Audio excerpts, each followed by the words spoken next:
Hello, Marcia Cavanaugh. Thanks so much for joining us. George Washington was twice elected president with the unanimous vote of the Electoral College. That was the last free ride. Presidential elections ever since have mostly been battles, with this week's voting among the most bitter. We'll look tonight at Louisiana's voting pattern, as well as a congressional runoff and local-level judicial politics. We'll also hear about turnover in an inspector general's office, and the shooting of a police officer raises the issue of how the system responds when mental illness may have been a factor. That, plus a look at the new strategy for staging carnival events, and speculation about future presidential candidates are on the ballot for tonight's Informed Sources. Errol Laborde, producer of Informed Sources; Stephanie Grace, political columnist, the Times-Picayune, the New Orleans Advocate; Mike Pearlstein, investigative reporter, WWL TV Channel 4; and Tyler Bridges, reporter, the Times-Picayune, the New Orleans Advocate. We're going to go over to Errol first, because while the country is just hanging on, waiting to see who's the next president-elect, in New Orleans, we're also worried about Carnival. So what potential changes? And it's not an irrelevant question either, because it's really important to the city. Yesterday there was a big meeting at Mardi Gras World, and the people had been wondering which way it's going to go. The mayor and her administration was there. The city's Mardi Gras committee, which is mostly a lot of the carnival captains and a lot of additional carnival captains. And the message was this, is that Mardi Gras, I guess the good news is that the message was Mardi Gras the event, will not be canceled. Part B of it is, but it's going to be different. And it's the different part that's still a point of concern. There was a committee that was formed of physicians, all of whom belong to carnival crews, and they looked at the health issues, and they were very sincere, and they had a very long list about things that should be done in terms of the crowd control and all the things you'd expect, social distances and masking and washing your hands and having hand sanitizers on the parade routes. But there were also some rules for parades, and I think this is going to be an issue. And so ultimately, what the mayor was saying, here are the rules. Y'all come back like in December, I think it's December 5th, see if you have any new creative ideas to establish these, and we'll see what we can improve, and let's go ahead. I got to tell you, talking to some of the captains, everybody there understands the issues, understands the serious health issues. Everybody there loves Mardi Gras. Everybody wants to do something, but man, there were people that didn't know if they can make it work. Some of these crews, I mean, like the really big crews, you can't have people 6 feet apart. You can't have that kind of social distance to be able to fill the floats to the capacity that you need to generate enough income. As one person pointed out, that if you follow the rules on floats for social distancing, you can probably need 3 times as many floats or 2/3 as fewer riders. Either way is a problem for parades. And so that's something that the captains are going to really have to work out. Now maybe there's an alternative other than a parade, or maybe there's some kind of way that you have fewer floats and have more walking groups.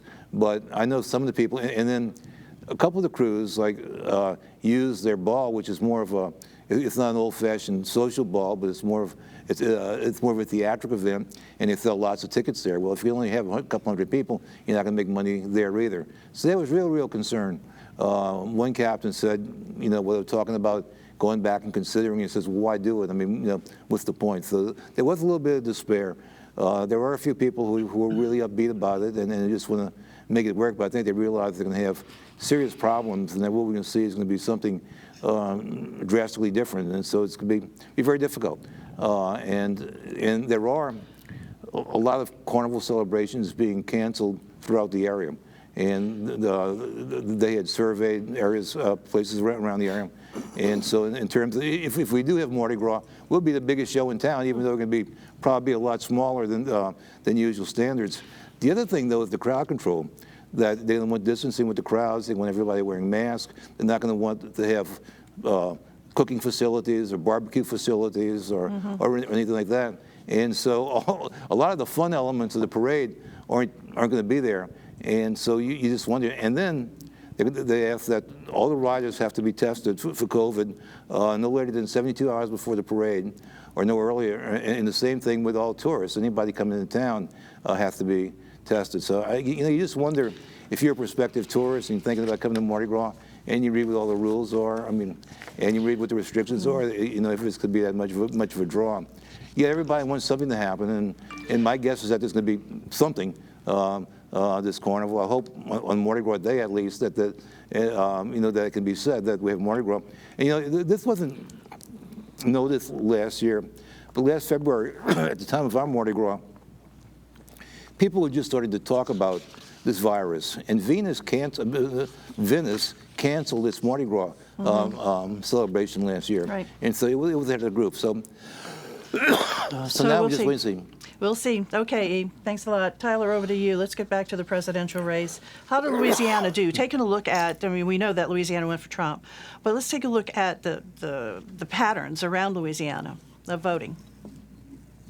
Well, the first interesting thing to note is that Trump received 58% in the 2020 presidential election. He received 58% in 2016. Mitt Romney received 58% in 2012, and John McCain received 59% in 2008. So the Republican candidate has basically gotten the same percentage in Louisiana in winning the state since over the last 12 years. Interesting. And what was our voter turnout? I wanted to ask you that to start. Yeah. Right, it was a big turnout. The turnout in 2016 had been 67.8% of voters, and this time it was 69.4%. It was actually a little less than what some people had projected, but still a big turnout. Of course, we saw this across the country, and both when you add the votes of Joe Biden and Donald Trump and the lesser candidates, they cracked 2 million votes in this election. So. Obviously, a lot of excitement and very strong passions in the state as across the country. We had a big early voting turnout and mail-in ballot too, correct? Like what percentage was that? That was a record. Remember, Democrats pushed particularly to have the early ballots because of the pandemic, and that ended up being 45% of the overall vote was cast by ballots and absentee. Early voting and absentee, and I think that might be something we'll be seeing more of in coming elections. Right, and Louisiana also had the results of that night, election night. Am I right? Yeah, they allow the counting here, and unlike some of the other states like Pennsylvania, where the count has still been going on, where the decision there had been to not count those early votes and absentee ballots until after the election day votes have been counted. So we're fortunate in that. And also there's some interesting races still going on, particularly the race up in northeast Louisiana, the 5th Congressional District. 2 Republicans are going to face off in the runoff. Luke Letlow has been the top congressional aide to Ralph Abraham, the Republican doctor who ran for governor last year and is now giving up the seat. So Letlow ran first with 33% and second with 17%. Is a state House member, Lance Harris from Alexandria. So those two will face off, and so a Republican will replace Congressman Abraham in that seat, which covers Monroe, Alexandria, and the Florida parishes. You know, mostly a kind of a rural district. And the other congressional districts, all of those incumbents were reelected. They were, and then Senator Cassidy, of course, he won re-election with 59% of the vote. He ran 1 point ahead of Donald Trump throughout the states. Probably the white suburban women turned off by the president's boorish behavior, but Senator Cassidy really never faced a serious threat to his re-election. Adrian Perkins, the Democratic mayor of Shreveport, only got 19%, and we saw that Cedric Richmond and Cleo Fields both endorsed an attorney, little-known attorney from Harvey named Derek Edwards, who had run for Secretary of State before. And Aaron Edwards, who didn't even campaign, got 11% of the vote. So did Biden carry any areas of Louisiana? Yeah, he and Trump won exactly the same parishes that he had won 4 years ago. And Biden won the same Democratic leaning parishes like Orleans, Caddo, and those parishes way up in the northeast of the state. And interestingly enough, Jefferson Parish, which had gone for John Bell Edwards with 57% of the vote in last year's governor's race, Trump carried Jefferson Parish with 55% of the vote this time. So there had been some thought maybe Jefferson Parish was trending Democratic. That's not happening, at least yet. And St. Tammany again went overwhelmingly for the Republican candidate Trump, although Biden did narrow the margin just a little bit. It's always the same pattern that the parishes that have urban areas in them, that the urban areas, because there are more minorities in it, there are more university students, there are more of all of the elements that make up the Democratic strong base, that the urban areas vote Democrat and suburban areas don't. And New Orleans Louisiana is increasingly a suburban state. That's why state elections. We've seen the trend over the last 25 years where the areas of Louisiana that elected Edwin Edwards and John Breaux, folks like that, these are now very red districts. So the rural areas, the small towns of Louisiana have increasingly voted Republican, and we saw that again in the 2020 election here. And the urban areas, as you're saying, Errol, they have increasingly voted for Democrats, with New Orleans being the most important Democratic area in the state. And I know Stephanie's been writing on this as well. All righty, Tyler. Thanks a lot. We're going to go over to Stephanie right now and take a closer look at what happened in New Orleans Parish, DA's race and judicial races. Well, let's start with some news today, actually, after the election. And that is that there will not be a runoff for the Supreme Court seat, the vacant Louisiana Supreme Court seat, based in Orleans and including some suburban areas. This is to replace Chief Justice Burnett Johnson, who is retiring, and there were 3 judges who had run, female judges who were on the ballot. 2 made the runoff. One was Piper Griffin, who's a civil district court judge. The other was Terry Love, who's an appeals court judge, which is a step higher in the hierarchy, kind of between the district and the Supreme Court. But Piper Griffin is the one who did extremely well in the primary. She didn't crack the 50%, but she got 44%, which put her 12 points ahead of Terry Love. And really, the political world kind of split between the 2 of them. There was a third candidate who didn't have much political support. So her support is up for grabs. But Terry Love decided not to go forward with it. And I think she announced it on Friday. It was a race where they really had not gone after each other at all. I think they probably respect each other, and it had been pretty low-key because so much else was going on and because of the pandemic and difficulties campaigning. And I'm guessing Terry Love saw that it would be kind of difficult to make up the ground that she had lost. Piper Griffin is much closer to 50% than she is.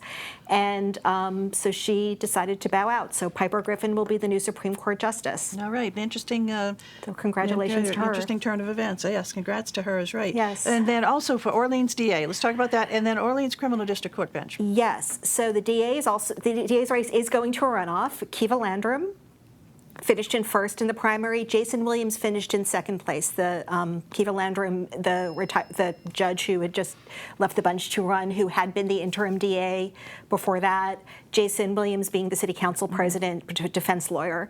The third major candidate, Arthur Hunter, who's a former judge, he and Jason Williams really kind of shared a philosophy. They were really the criminal justice reform movement candidates. So Jason Williams, better known, but also had the kind of difficulty of the fact that he's facing a tax indictment, a federal tax indictment, which is a pretty big difficulty. So the question now is, where does Hunter's support go? Hunter just came in a point under. Exactly. So the 2 of them were really neck and neck for second place much of the night. Jason Williams did finish first, but Arthur Hunter maybe will make an endorsement. He has not yet. Perhaps his people will gravitate towards Jason Williams because of a philosophical affinity, or maybe they'll be put off by the indictment. Kiva Landrum's an interesting candidate because she is, again, she comes out of the world of prosecutors, right. but she is embracing the reform movement, but just a little less so than the others. So they will be in a runoff. So we'll be talking more about them in the weeks to come. Let me get you to talk about the bench, the criminal district court bench. Interesting. We talked about it last week. There was a slate called Flip the Bench. It was kind of an informal slate of again, criminal justice reform movement people. People come out of the public defender's office, people who the kind of anti-incarceration philosophy, the idea that we incarcerate too much, particularly for low-level offenses, is the kind of driving philosophy. There were 7 candidates for different courts on that slate. 2 of them won. So some success, not universal success. One pretty high-profile failure, that is Derwin Bunton, who has been the head of the public defender's office. So someone he testifies before the city council, he goes on TV, he's a well-known figure, yet he lost pretty badly. 2 women ran, and I'm going to say that because a lot of women won judgeships, particularly African-American women.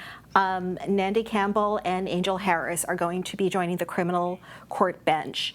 And one factor we were talking about before that's interesting is that going forward, there are not going to be any white men on either the criminal court bench or the civil court bench. Franz Ziblich, who was a veteran, very well-known, well-respected, had a lot of political support, judge on the criminal court bench, lost to Angel Harris pretty decisively. Over on the civil court bench, Chris Bruno lost to another black woman, Jennifer Medley. That was that crazy race with all the ads when Sidney Torres was, supporting Jennifer Medley and all the accusations flying. But again, Chris Bruno from a big legal family, very well-known, both of them lost. So over in Orleans Criminal District Court, it's really going to be definitely majority women on that bench now. Absolutely, pretty decisively. And again, Lori White, a white female judge, was reelected.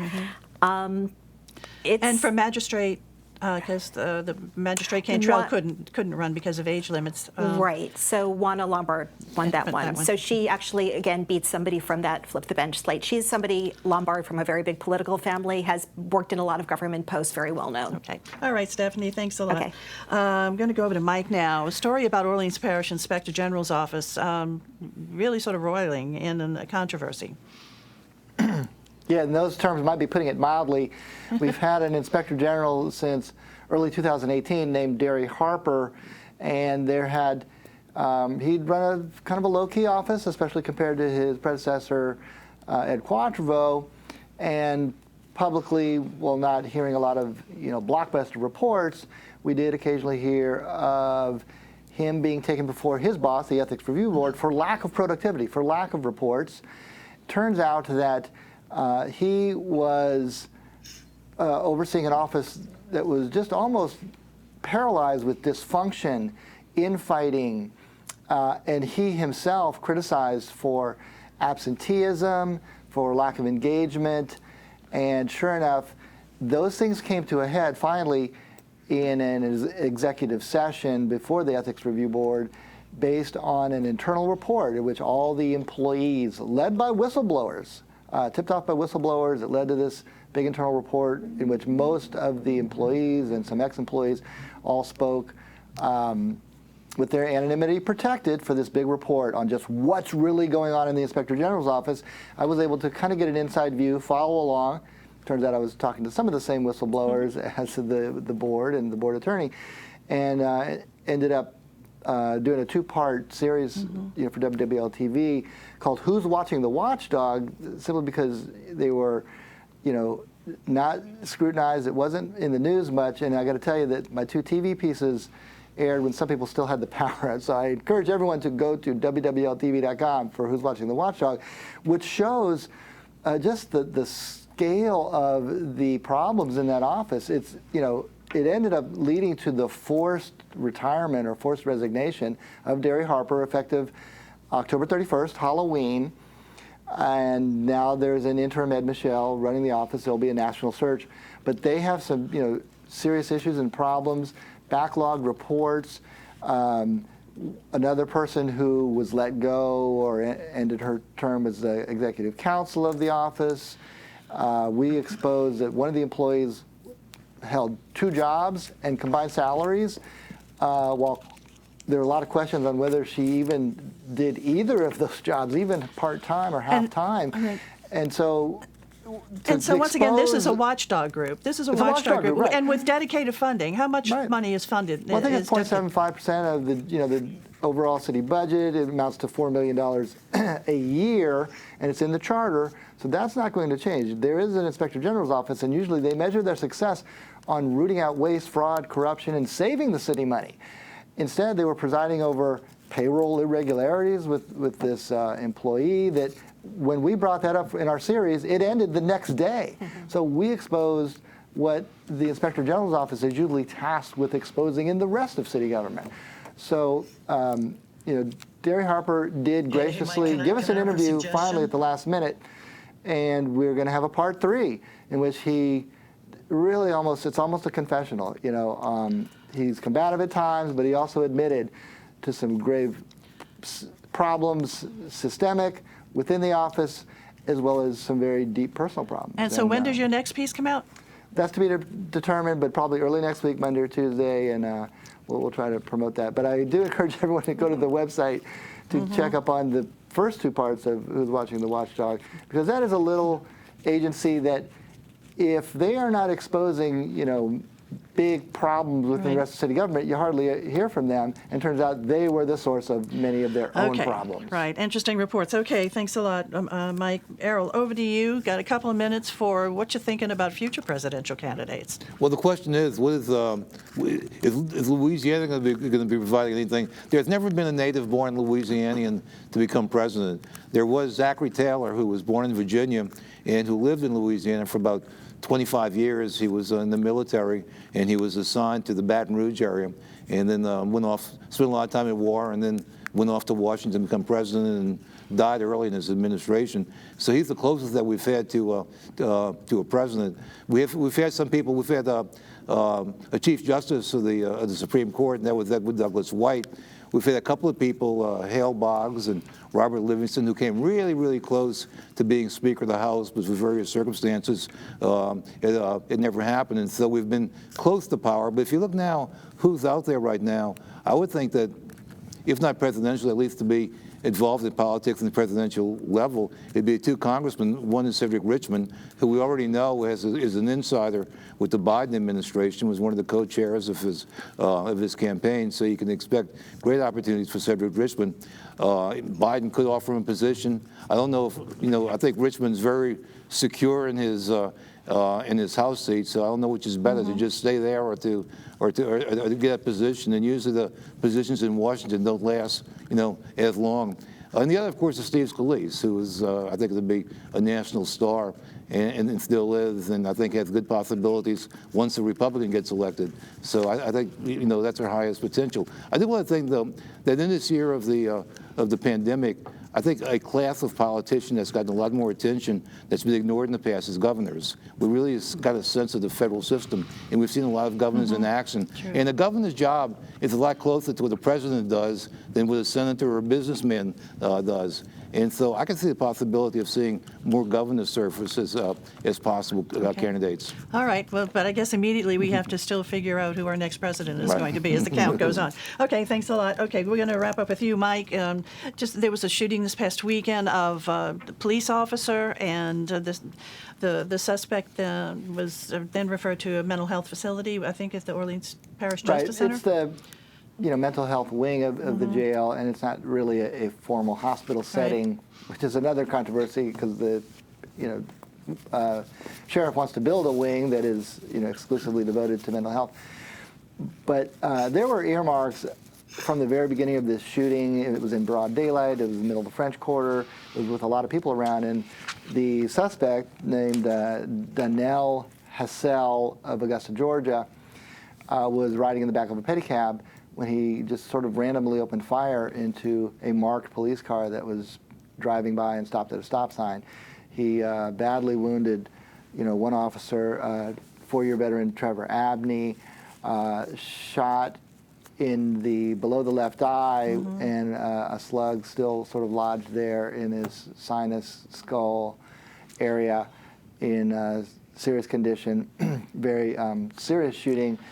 His partner in the car hit with glass fragments and suffered some superficial wounds. But there were earmarks of erratic behavior, from the very beginning, with the suspect, shocking the pedicab driver for starters. All the witnesses and bystanders couldn't believe what they were seeing.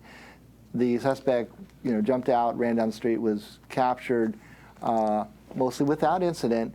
And even there, we had video and we aired it on television of him getting falling to the pavement, police arriving, and he was even then stumbling. Clearly things did not look right. And so he was hospitalized. He was brought to the hospital at first, but now he is, as you said, in the mental health unit at the Justice Center. And mind you, he was not hospitalized because of any physical injury. It was purely because of the erratic behavior. He was incoherent. Police obviously tried to talk to him to understand the motive and what brought him to New Orleans. Back in Augusta, Georgia, he was part of the big motorcycle gang there. He comes from some prominence in his family, and once again, mental health. It's a terrible tragedy on all sides. Obviously. Some questions about this particular shooting may never get answered. They may kind of get lost in that dark abyss of mental health. But I would look for, once this gets to court, a possible not guilty by reason of insanity plea. Okay. All right. Thanks a lot, Mike. And we certainly wish that officer the best.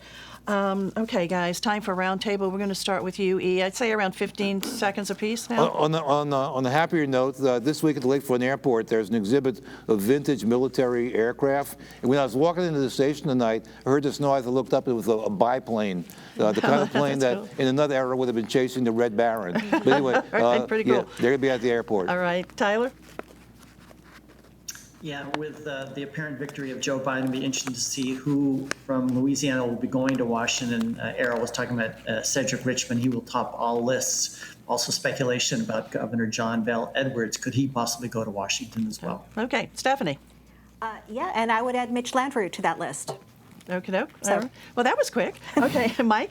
Major developments in that staged accident insurance fraud federal case, 32 street level passengers and slammers, organizers previously indicted. We just had on Thursday our first attorney indicted in the fraud. So that case is really heating up. Other attorneys have been implicated in some of the indictments as attorneys B, C, D, and E. Right. So look for more of that. Okay, I'm sure you'll be bringing it to us in the weeks to come. All right, guys, thanks a lot for joining us. Thank you all for joining us, and we'll see you again next week for Informed Sources. Have a good week.